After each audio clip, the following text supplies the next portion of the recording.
The Huawei launched the new P20 series phones, the P20, the P20 Pro, and the P20 Lite, which is the cheapest out of the bunch.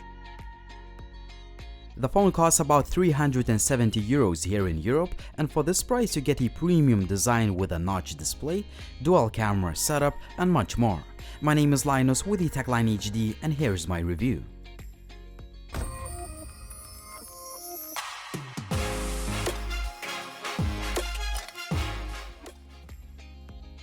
The phone ships with a fast charger, USB cable, a pair of earphones, and other usual stuff. Keep in mind that the contents of the retail packaging may vary, depending on the region. The notch makes an appearance in yet another Huawei phone, and I think we need to get used to that. It's going to be a trend on many Android phones this year. I found the display to be pretty good. However, it could be slightly brighter to assure a better sunlight legibility. As for the looks, we have a classic design we've seen before, as the phone uses a sheet of glass on the front and rear, a metal frame, and the buttons are easy to press. Also, it's really comfortable to hold the device in one hand due to that 18:9 aspect ratio display. Many users will appreciate the fact that there is a headset jack that sits next to a pretty good sounding loudspeaker. Here's an audio sample.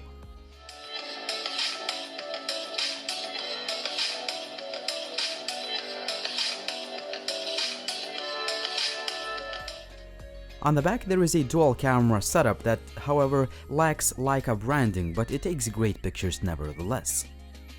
Other features you need to know: the fingerprint scanner is very fast and accurate, there is a hybrid dual SIM card tray, and a tiny LED notification light.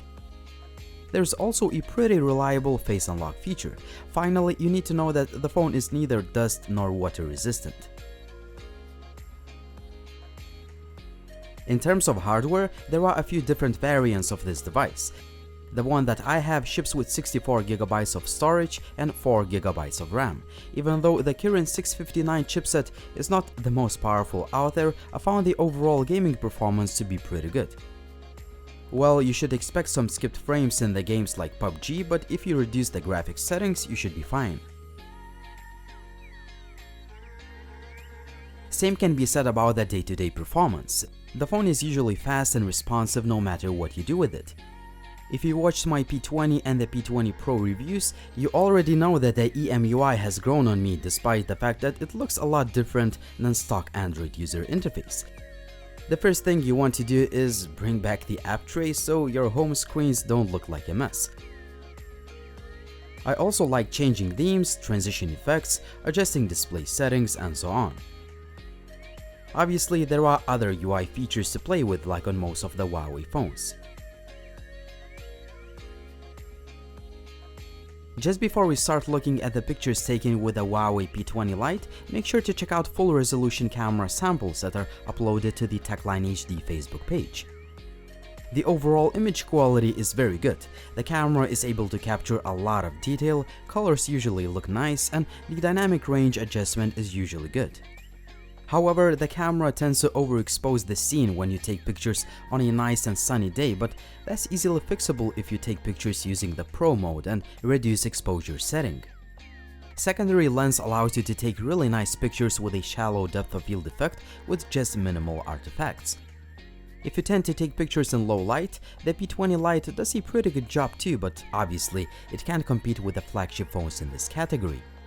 My biggest complaint is that most of the pictures are underexposed. I like that selfies look great using both auto and portrait mode that usually nicely blurs the background, making your face stand out. That beauty mode is pretty aggressive, but I don't want to complain about that. The device can shoot videos at the maximum resolution of 1080p, which is a bit frustrating since there are many cheap phones that can shoot in 4K. Anyway, the 1080p footage looks quite nice as it is detailed and continuous autofocus works well. However, the video looks a little bit shaky due to the lack of image stabilization. In terms of connectivity, the phone is excellent as I found call quality and signal reception to be great. Other connectivity options work fine too. There are also quite a few sensors on board, including a gyroscope for 360 content consumption. Just like the Huawei P20 and the P20 Pro, this phone is solid when it comes to the battery life. My record screen on time was almost 8 hours under light usage. If you tend to use the phone more intensively, you should expect to get about 6.5 hours of SOT. Finally, you can fully charge the phone in just under 1.5 hours with a supplied fast charger.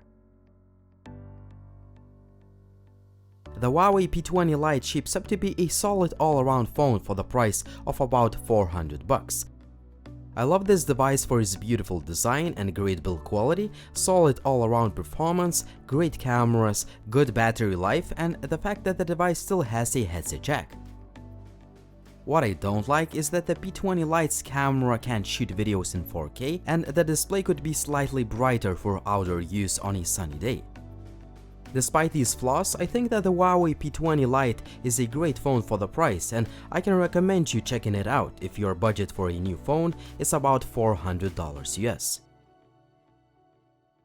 But what do you guys think about the Huawei P20 Lite? Would you buy it, or would you buy another device?